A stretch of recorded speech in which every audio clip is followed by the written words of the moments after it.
नमस्कार दोस्तों, कैसे हैं आप सब। उम्मीद करता हूँ आप सब राजी खुशी से होंगे।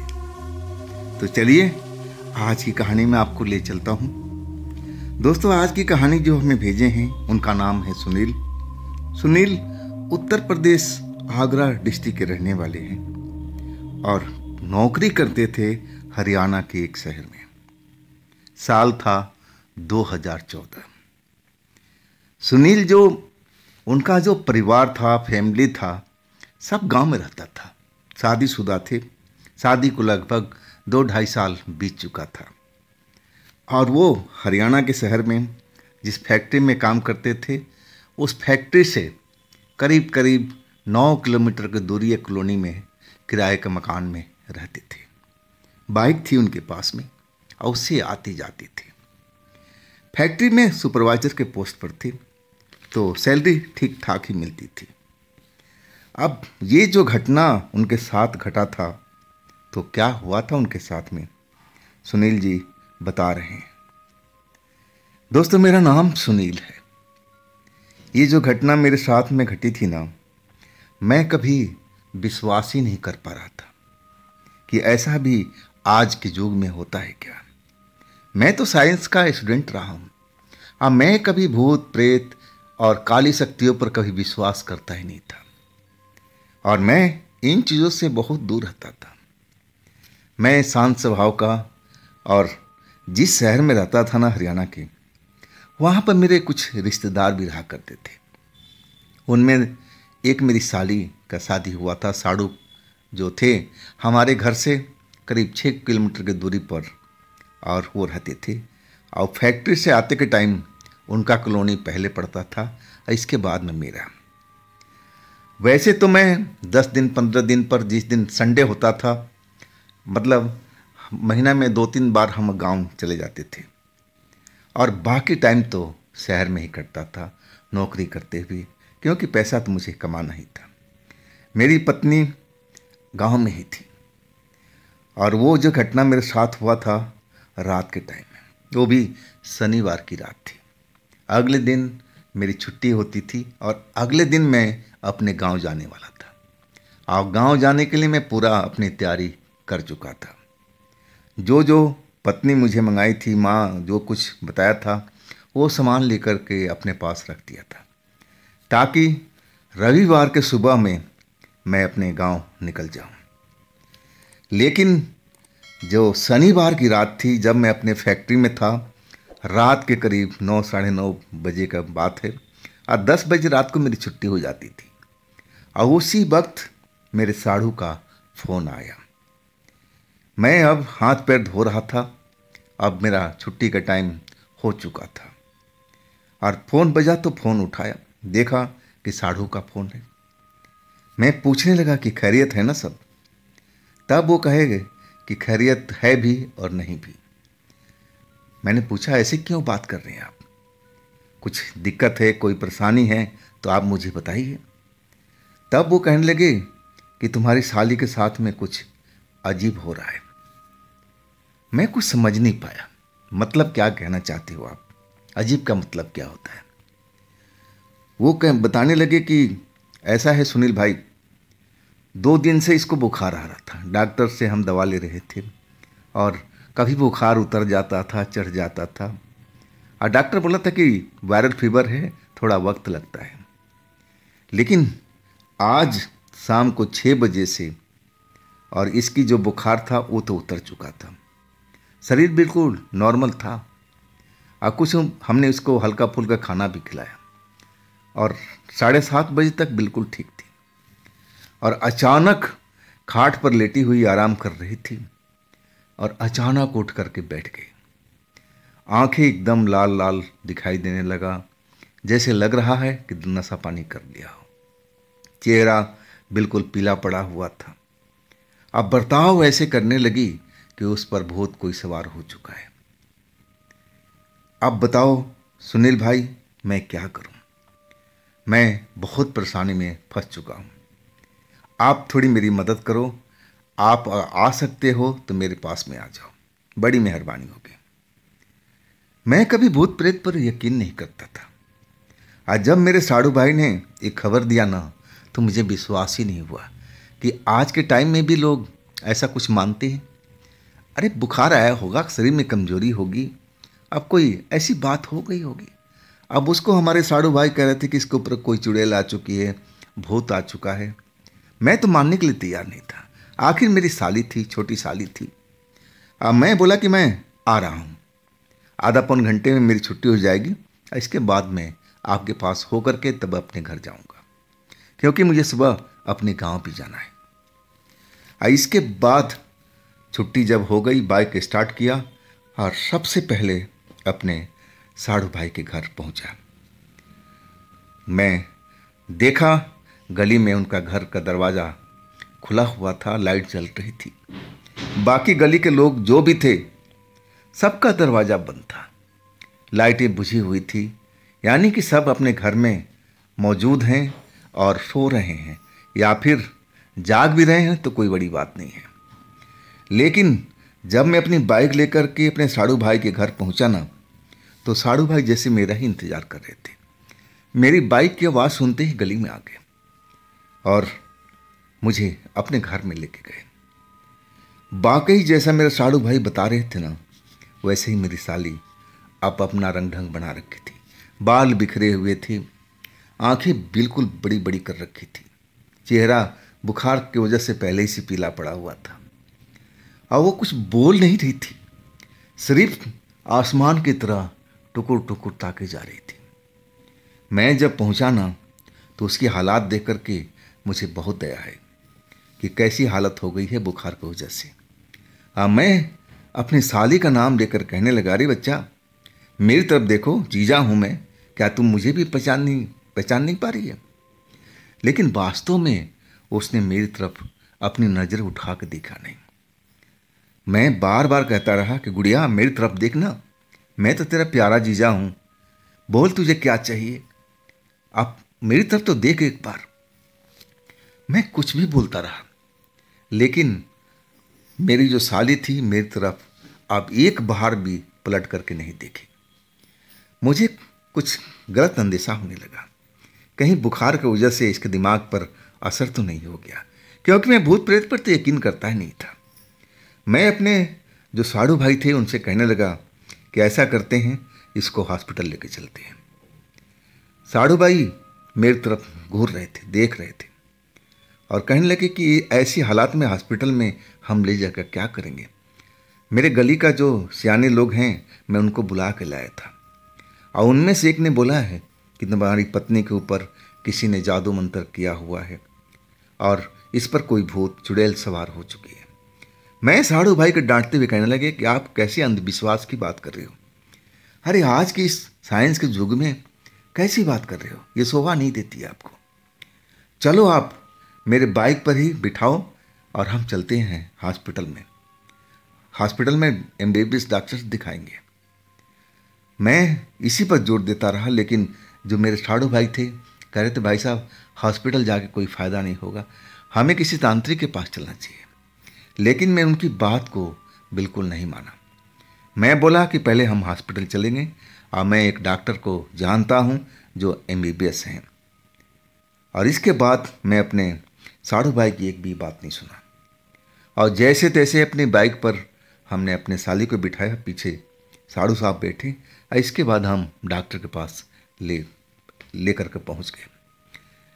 हॉस्पिटल था छोटा सा उनका, ऊपर ही रहते थे डॉक्टर साहब। घंटी बजाया तो वो नीचे आए, पूछने लगे कि हाँ, लेकिन मुझे देखते ही वो पहचान गए, क्योंकि वो हमारी फैक्ट्री में जो मालिक हैं उनके वो दोस्त थे और कभी कभी फैक्ट्री में मालिक के साथ आया करते थे।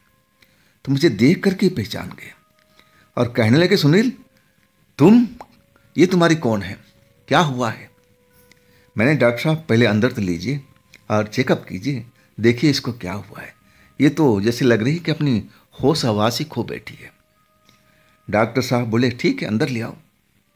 अंदर ले जाया गया और टेबल पर लेटाया गया। डॉक्टर साहब उसकी जो दशा देखे थे, और वो बिल्कुल अपने जो भी इंस्ट्रूमेंट थे मेडिकल का, अब उसे कभी बीपी चेक कर रहे हैं, कभी धड़कन देख रहे हैं, जो देखना था, चेक करना था, सब कर रहे थे। इसके बाद बोले कि देखो बीपी भी नॉर्मल है, धड़कन भी सही है, और हुआ क्या इसको।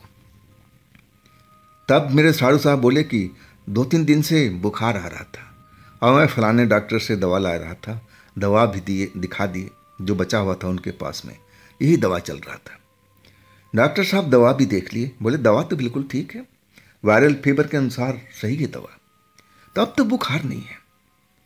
मैं बोलने लगा कि डॉक्टर साहब ये देखिए अपना होश में क्यों नहीं है, और ये आसमान की तरफ देखती रहती, अभी भी आप देखो ये छत की तरफ घूर रही है, हुआ क्या इसको। डॉक्टर साहब कहने लगे कि ऐसा करो, अब इसको हम एडमिट कर लेते हैं, ग्लूकोज वगैरह चढ़ाते हैं और कुछ टेस्ट करेंगे, सुबह में जाकर के पूरी मैं जानकारी दे पाऊंगा। बोलो क्या कहती हो। मैंने बोला डॉक्टर साहब जो आपको अच्छा लगे कीजिए, लेकिन ये मेरी साली है और सही करना आपका काम है। डॉक्टर साहब कहने लगे कि भाई घबराओ मत, अब जब टेस्ट वगैरह सब कुछ हो जाएगा तो मैं इलाज भी शुरू कर दूंगा। ऐसे में क्या इलाज करूं बिना टेस्ट का, वैसे सब कुछ तो नॉर्मल आ रहा है।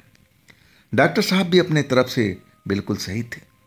अब उन्होंने ग्लूकोज वगैरह चढ़ा दिया, नर्स को बुला दिया, सब कुछ अब देखभाल होने लगी थी। अब साड़ू साहब और हम बाहर बैठ कर के बात कर रहे थे। साड़ू साहब अभी भी जिद कर रहे थे कि भाई साहब हम लोग हॉस्पिटल में आने से कोई फ़ायदा नहीं होगा, उल्टा पैसे का नुकसान होगा। अब मैं पूछने लगे कि आप क्या कहना चाहती हो। मेरे साड़ू साहब कहने लगे कि कैसे भी करके अब सुबह में किसी वो तांत्रिक के पास हमें ले जाना चाहिए, इसका इलाज तांत्रिक ही कर पाएगा। लेकिन मैं साड़ू साहब को डांट दिया कि देखो आप ज़्यादा कुछ मत बोलो, सब कुछ सही है, डॉक्टर के पास हम लेके आ गए हैं और इलाज शुरू हो चुका है, बाकी टेस्ट वगैरह हुआ है और सुबह रिपोर्ट आ जाएगा, इसके बाद जो होगा डॉक्टर देख लेंगे, आप घबराओ मत, ना टेंशन करो। रहा पैसे कौड़ी की बात, सब कुछ मैं देख लूँगा, और आप यहाँ अब अपने पत्नी के साथ रहो, अब मैं अब जा रहा हूँ घर, और सुबह में गांव जाने से पहले मैं आपके पास आऊँगा, और जितने पैसे की ज़रूरत हुई आप मेरे को बता दो। तो साड़ू साहब कहने लगे नहीं नहीं, पैसे की कोई ज़रूरत नहीं है, बस आप मेरे साथ में रहिए। मैं कहने लगा कि आप ऐसा करो, अभी रात तो गुजारो, सुबह मैं आऊँगा, अगर आप ऐसा कुछ लगता है तो मैं अपने गांव नहीं जाऊँगा, रुक जाऊँगा, इतना ही कर सकता हूँ, लेकिन अपने साली को छोड़ूंगा नहीं। इसके बाद मैं अपनी बाइक लेकर के अपनी कॉलोनी की तरफ निकला। रात ज़्यादा हो चुकी थी, आधी रात से ऊपर का समय चल रहा था। अब मैं अपने साली के बारे में ही सोचता हुआ जा रहा था। बेचारी कितनी हंसती थी, मुस्कुराती थी, अब मेरा स्वागत तो जैसे करती थी बच्चों की तरह खिलखिला करके, जीजा मेरे लिए क्या लाए हो, बड़ा अच्छा लगता था, गुड़िया की तरह मुस्कुराती थी। और उसका ये दशा देख करके मुझे रोना आ रहा था। आखिर इसको 2-3 दिन के अंदर में ऐसा क्या हो गया, मुझे कुछ समझ में नहीं आ रहा था। हालांकि अब बुखार भी नहीं था, तो क्या जो साड़ू साहब कह रहे थे इस पर कोई तंत्र मंत्र का असर है, मैं अपने मन में सब सोचने लगा था। लेकिन मेरा मन मानने को तैयार नहीं था कि आज के साइंस के युग में ऐसा असंभव है, नहीं ऐसा नहीं हो सकता। यही सब सोचते हुए मैं अपना बाइक चलाते हुए अपनी कॉलोनी की तरफ बढ़ता जा रहा था, और अचानक एक सामने से लड़की दौड़ती हुई, मैं देख ही नहीं पाया, मैं दिमाग में यही सब सोचता चल रहा था। और आधी रात के वक्त भाई सिंगल सड़क पर, और वो भी दौड़ता हुआ कौन आता है, वो भी बीच सड़क में। मैंने इस चीज़ पर गौर ही नहीं किया, ना ध्यान दिया। और अचानक कब लड़की मेरे सामने आई और कब बाइक से टकराई मुझे मालूम नहीं चला। जब बाइक से लड़की टकरा गई ना, तब मैं ब्रेक मारा था, मैं भी गिरते गिरते बचा। मैं उस लड़की को साफ देखा था जब मेरे से टकराई थी बाइक से। वो बाल खुले हुए थे, आंखें उसकी बड़ी बड़ी थी, और चेहरा मेरा जैसे साली का था ना इस वक्त में, वैसे ही चेहरा बिल्कुल दिखाई दे रहा था। और अगले पल मैं बाइक रोक करके उस लड़की को देखने लगा कि लड़की कहाँ पर है जो इतनी तेज़ी से मेरे बाइक से टकराई है। ज़रूर उस बेचारी को बहुत चोट लगा होगा। और अब तो हम मुसीबत में फंस गए। क्या हुआ नहीं हुआ कुछ मालूम नहीं, लेकिन जब लड़की की तरफ मुड़े पीछे की तरफ, तो मैं क्या देख रहा हूं कि वहां लड़की तो है ही नहीं है। लड़की टकराते ही ना जाने कहां गायब हो गई। ये ऐसा कैसे हो सकता है भाई? मैं बार बार हर तरफ निगाहें दौड़ा रहा हूं, लड़की को देखने की चेष्टा कर रहा हूं। अरे इतनी तेजी से लड़की टकराई हो, जरूर चोट तो लगा होगा भाई। मैं कुछ समझ नहीं पा रहा था उस वक्त में, और मैं बाइक खड़ा करके इधर उधर देखने लगा कि कहीं टकरा करके रोड के साइड में तो नहीं गिर गई। मैं उधर भी देख लिया, दोनों साइड भी देख लिया, लेकिन लड़की का कहीं अता पता नहीं। मुझे अब लगने लगा कि शायद लड़की टकराई होगी और जल्दी से उठ करके भाग गई होगी, क्योंकि गलती उसकी थी, इसमें मेरी कोई गलती नहीं थी। मैं अपने मन को यही समझाता हुआ और बाइक फिर मैं बैठ गया और स्टार्ट करके अपनी कॉलोनी की तरफ चलने लगा। लेकिन अचानक पीछे से किसी के दौड़ने की आवाज़ सुनाई पड़ी। जब मैं मुड़ करके देख रहा हूं तो जो लड़की मुझसे टकरा करके गिरी थी, वही लड़की ना जाने कहां से अचानक नजर आई और मेरी बाइक का पीछा कर रही थी, दौड़ रही थी। चोट खाने के बाद में ऐसा इंसान कैसे कर सकता है भाई? जो लड़की बाइक से तेजी से टकराई हो, अब फिर गायब हो गई हो, अगले पल में जब चल दिया तो पीछे पीछे दौड़ रही, इसका क्या मतलब है? मैं कुछ समझ नहीं सका। बाइक मैंने रोक दिया और मैं पूछना चाहता था कि तुम्हारे साथ हुआ क्या है और तुम कौन हो। और तब तक वो लड़की मेरे पास आके खड़ी हो गई। मैंने जब उसके चेहरे को देखा ना, तो मुझे अपनी साली की याद आ गई। वैसे ही शकल सूरत अभी उसका हॉस्पिटल में मैं देख के आया था। पीला पीला चेहरा, बड़ी बड़ी आंखें, खुले हुए बाल, और मैं एक पल के लिए उसको देखता ही रह गया कि कहीं गलती से मेरी साली तो उठ करके नहीं आ गई है। लेकिन उसके चेहरे में और इसके चेहरे में थोड़ा अंतर था। उस अंतर को मैं पहचान चुका था। अब मैं एकदम उसको तरफ देखते हुए अब बोल पड़ा, अरे बिटिया, तुम्हें चोट तो नहीं आई थी? तुमने बाइक से टक्कर मारी थी इतनी तेजी से, कहां चोट लगी है और तुम मेरे बाइक के पीछे क्यों दौड़ रही हो? मैं इतने ही बात बोला था और तब तक वो लड़की जैसी शक्ल थी वैसे ही डरावनी लग रही थी। अब मेरे बाइक के पास आ गई, बिल्कुल नजदीक आ गई और मेरा उसने हाथ पकड़ना चाहा। मैं अपना हाथ पीछे खींच दिया। अरे ये क्या कर रही हो? दूर से हट के बात करो, लड़की जात हो और तुम मेरे से अलग से बात करो। जो बात करना है दूर से करो, नजदीक मत आना। मैं उसको डांटता रहा, लेकिन वो तो मेरे नजदीक आने की कोशिश कर रही थी, मेरे हाथ पकड़ने की कोशिश कर रही थी, अपना हाथ मेरे चेहरे की तरफ ला रही थी। मैं उसकी नाखून देख करके थोड़ा डर चुका था कि कहीं उसने अपना नाखून मेरे चेहरे पर लगा दिया, मेरे हाथों पर लगा दिया, मेरे शरीर पर जहाँ भी पकड़ेगी मांस खींच जाएगा। इतनी बड़े बड़े नाखून थे उसके। अब मैं उसको डांटता रहा कि तुम पीछे हट जाओ, पीछे हट जाओ, लेकिन वो पीछे नहीं हट रही थी। लेकिन संजोग से उसी टाइम एक बाइक उधर से गुजरती आई। अब बाइक की आवाज़ रोशनी सुन करके वो लड़की फिर पीछे की तरफ भाग गई। अब मैं उसी मौके का तलाश में था कि जब पीछे हटे मैं अपनी बाइक लेकर के अपने कॉलोनी की तरफ निकल जाऊं। मुझे वो लड़की तो पागल की तरह दिख रही थी। ना जाने कब मेरे साथ वो हमला कर देती, ना जाने क्या कर देती थी। अब मैं इसी वजह से डरा हुआ था। खैर, बाइक वाला जब हमारे नज़दीक से गुजरा, लड़की अब पीछे की तरफ भाग चुकी थी, अब दिखाई नहीं दे रही थी। अब मैं फिर अपनी बाइक को लेके चल पड़ा अपनी कॉलोनी की तरफ। अब बार बार मुड़ करके देखता रहा कि कहीं वो लड़की मेरे पीछे तो नहीं आ रही है। लेकिन घर पहुंच गया और तब तक वो लड़की मुझे कहीं दिखाई नहीं पड़ी। मैंने संतोष की सांस लिया, चलो पागल लड़की से पीछा छूटा। ना जाने वो मेरे साथ ऐसा क्यों व्यवहार कर रही थी, मेरे से क्या उसकी दुश्मनी थी।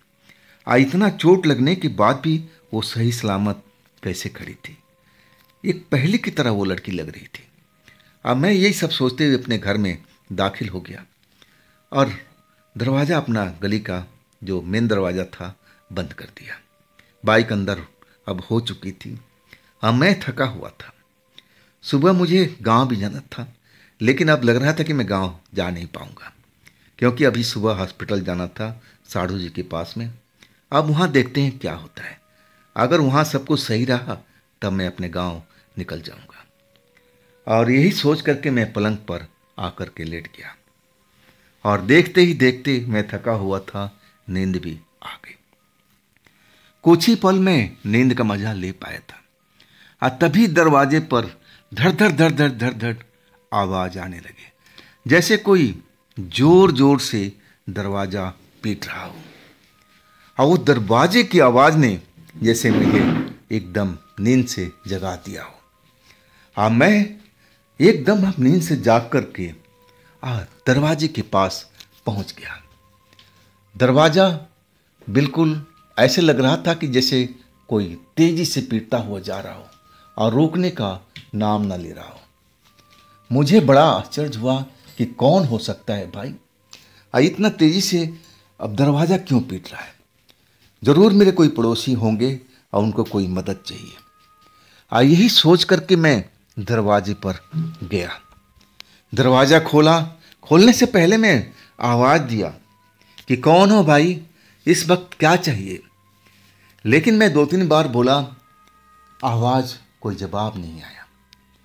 अब फिर मुझे घुंघरू की अब जैसे आवाज आई, जैसे कोई पाजेब पहन करके मेरे दरवाजे के पास चल रहा हो। छन छन छन छन ऐसे ही आवाज आती रही। मुझे समझ में नहीं आया कि ये कौन है। इतनी रात को मेरे दरवाजे पर अब कोई धड़ाधड़ दरवाज़ा पीट रहा है, पूछने पर कोई आवाज़ नहीं दे रहा है। अब पाजेब की आवाज़ लगातार कभी आगे जा रही है, कभी पीछे जा रही है। छन छन छन। मैं हैरान था कि भाई रात में कोई हमारे दरवाजे पर आएगा तो कोई पुरुष आएगा, लेडीज क्यों आएगी? लेडीज का क्या मतलब मेरे दरवाजे पर आने का? अब मैं दरवाज़ा खोल दिया। दरवाज़ा खोला तो बाहर झांका गली में। गली बिल्कुल सुनसान पड़ी थी और कोई भी गली में नहीं था। बिल्कुल शांत पड़ा हुआ था, कहीं पर कोई दिखाई नहीं दे रहा था। मैं जब बाहर निकला ना तो किसी को ना देख करके मैं आश्चर्य में पड़ गया था। अब मैं आवाज़ भी लगाया, अरे भाई कौन था मेरे दरवाजे पीट रहा था? जो भी हो भाई, आ करके मेरे से मिलो, क्या बात है? लेकिन मेरे गली के सारे दरवाजे बंद थे, सबकी लाइट बंद थी। मतलब जो भी हमारे पड़ोसी थे सब मज़े में नींद ले रहे थे। और आखिर हमारे घर पर कौन आया? जब मैं देखा बाहर में कोई नहीं है तो मुझे लगा कि शायद किसी ने मेरे साथ मजाक किया है। लेकिन मजाक ये रात के टाइम में गलत था। मैं सोचा सुबह में अपने पड़ोसियों से बात करूंगा कि जिसने भी मजाक किया है ना, ये सही नहीं है। अब फिर मैं मेन गेट का दरवाज़ा बंद करके और अपने खाट पर आ करके लेट गया। मैं यही सब सोच रहा था कि आज का जो दिन है ना, रात मेरे लिए सही नहीं था। कुछ अच्छा कोई खबर नहीं मिल रही थी। और यहाँ आने के बाद भी, घर में आने के बाद भी मेरे साथ ये सब हो रहा था। अब ऐसा क्यों हो रहा था? यही सब सोच विचार कर रहा था और तभी लगा कि जैसे मेरे दरवाजे पर कोई अंदर आ चुका हो, जैसे किसी ने दरवाज़ा खोल दिया हो। दरवाज़ा खुलने की आवाज़ भी सुनाई पड़ी और फिर वही पाजेब की आवाज़। मैं हैरान, अरे कौन है भाई जिसने मेरा दरवाज़ा खोल दिया? और अब मुझे लगने लगा कि कोई औरत है, कोई मेरे घर में कोई चोरी करने के तो नहीं आई है। यही शक सुबह हुआ था। इसके बाद मैं अपने बिस्तर से उठ गया। अब बरामदे में पहुंचा जहां मेन दरवाज़ा था। अब देख रहा हूं दरवाज़ा जैसे मैं बंद करके आया था वैसे ही था और पूरा गैलरी में कोई भी नज़र नहीं आ रहा। और वो जो पाजेब की आवाज़ थी अब खामोश हो चुकी थी। मुझे अब कुछ भी समझ में नहीं आ रहा था कि अब मैं करूं तो क्या करूं, ये मेरे साथ में क्या हो रहा है। मैं भूत प्रेत पर, इन चीज़ों पर यकीन करता ही नहीं था। इसलिए मैं इन पर विश्वास भी नहीं कर रहा था। मैं जब पूरा खोजबीन कर लिया, कोई भी गलियारे के अंदर में नहीं था, तब मैं फिर दोबारा पलंग पर आ गया और जैसे ही लेटा उसी टाइम घर की जो रोशनी थी, बिजली थी, और अचानक चली गई। पूरा अंधेरा हो चुका था। तभी एक लंबी सांस मुझे सुनाई पड़ी। वो सांस जैसे कोई बगल में खड़ा हो या खड़ी हो और कोई लंबी सांस लिया हो। अगले पल मेरे एकदम पलंग के पास में वही पाजेब की आवाज़ सुनाई पड़ी। अब सही मायने में अंधेरे में मैं देखने की कोशिश कर रहा था, लेकिन इतना गहरा अंधेरा था कि मैं देख ही नहीं पाया। अब मुझे लगने लगा कि मेरे साथ में कोई खेल तो नहीं हो रहा, ये क्या हो रहा है। मैं भूत प्रेत पर तो यकीन करता ही नहीं था, लेकिन इतनी सब कुछ होते हुए मुझे अंदर से घबराहट जरूर होने लगी। अब मैं सोचा कि अब इस कमरे से निकल जाऊं और गली में मेन दरवाजे पर आ जाऊं। गहरा अंधेरा घर के अंदर में था और जैसे ही मैं अपने खाट से उठने की कोशिश कर रहा था, तभी दो हाथों ने मुझे पलंग पर गिरा दिया। वो मुलायम हाथ, मुझे एहसास हो गया था कि वो किसी लड़की के ही थे और जो जुल्फ खुली हुई थी, वो बाल लंबे लंबे मेरे चेहरे पर अब महसूस भी करा रहे थे कि जरूर कोई स्त्री है, कोई लड़की है। इसके बाद एक तेज सुगंध मेरे नाकों से टकराई। इसके बाद मुझे कुछ भी होश नहीं था। जैसे लग रहा था कि मैं ऊंचे पहाड़ पर चढ़ा हूं, अब फिर वहां से किसी ने मुझे धक्का दे दिया है। अब मैं जमीन पर गिरता जा रहा हूं। अब फिर अपना होश खो बैठा। जब सुबह में मुझे आंख खुली, होश आया, तो पता चला कि सुबह हो चुकी है और रोशनी भी अब आ चुकी थी, बिजली भी घर में जल रही थी और सुबह का रोशनी खिड़की से छन करके अब अंदर भी आ रही थी। मैं जैसे रात का सब मेरे साथ में घटा था, ये सब देख करके मैं हैरान था, डरा नहीं था। मैं जब अपने आप को देखने लगा तो बड़ा अजीब सा महसूस हुआ था। उस टाइम में मैं इन चीज़ों पर कभी विश्वास करता ही नहीं था। मैं देखा कि मेरे खुले हुए बाजू, जो शर्ट पहन रखा था वो शर्ट खुला हुआ था, बनियान भी मेरा उतरा हुआ था। ऐसा मैं कभी करता नहीं था।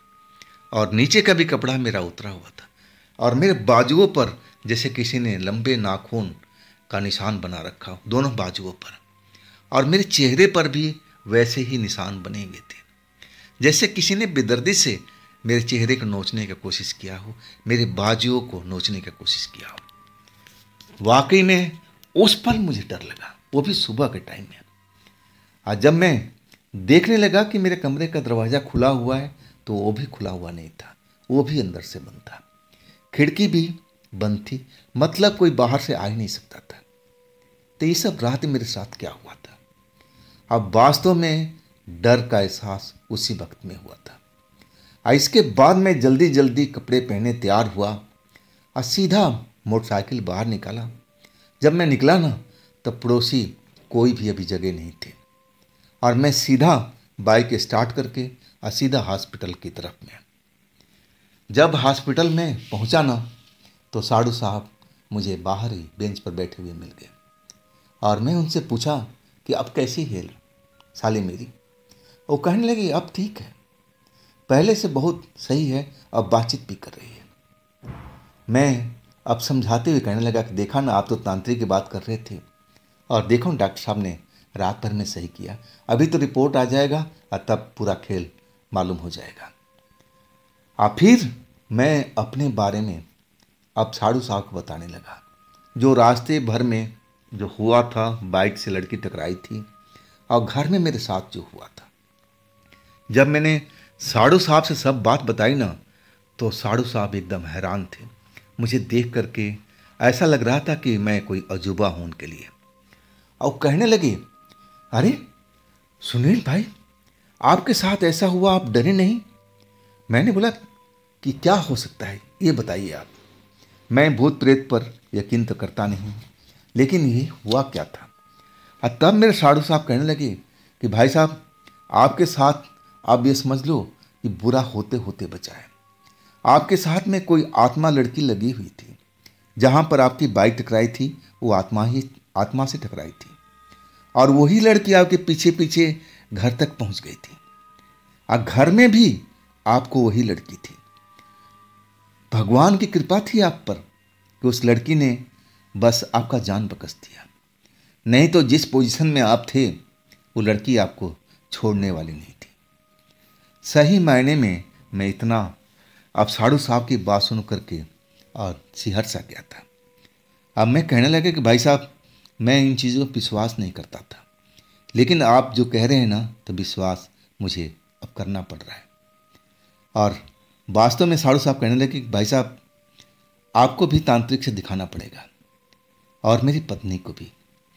मैंने कहा कि ठीक है, पहले पत्नी को अपना सही करा लो, साली साहिबा को, और इसके बाद हम चलेंगे।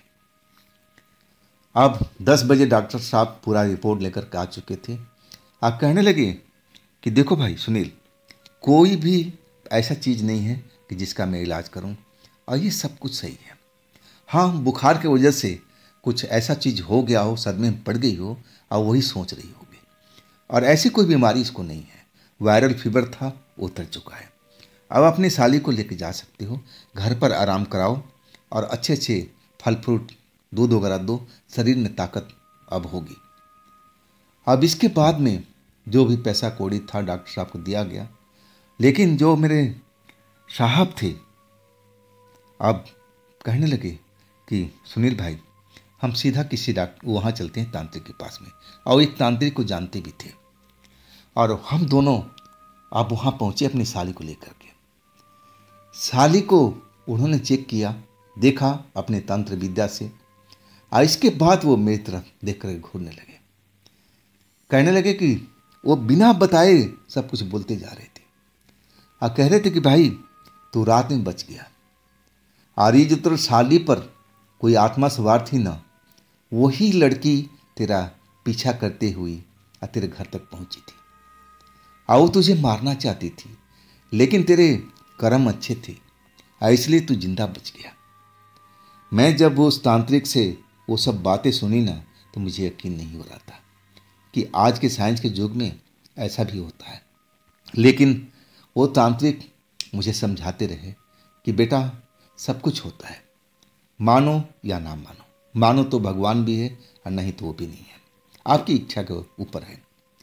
और इसके बाद मुझे एक ताबीज़ दिए थे, और एक साली को भी दिए थे, और कहने लगे कि इसके ऊपर वही लड़की सवार हुई थी, और तुम जब गए ना, तब तुम्हारे चक्कर में वो लड़की फंस गई थी, और तुम्हारी पीछा करते करते तुम्हारे घर तक, और वही तुम्हारी लड़की टक्कर ने मारी थी। मैं वाकई उस घटना से हैरान हूँ, आज भी हूँ। ऐसा घटना मैंने आज तक कभी मैंने महसूस ही नहीं किया।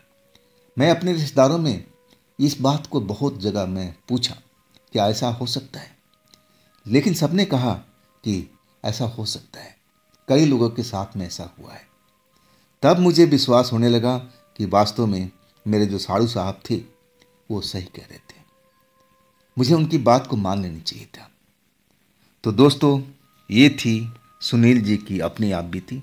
अगर आपके पास भी ऐसी कोई घटना है जो आप मुझे सुनाना चाहते हैं, तो आप मुझे इंस्टाग्राम पर या मेरे व्हाट्सएप नंबर पर अपनी घटना को, अपनी कहानी को आप शेयर कर सकते हैं। दोस्तों, ये भी चैनल आप ही का है, तो इसको भी अपना प्यार दीजिए ना, लाइक कीजिए, सब्सक्राइब कीजिए, शेयर कीजिए। और फिर हम मिलते हैं अगले रोज़ एक नई घटना, एक नई कहानी के साथ में। आप लोग अपना ख्याल रखिएगा। नमस्कार।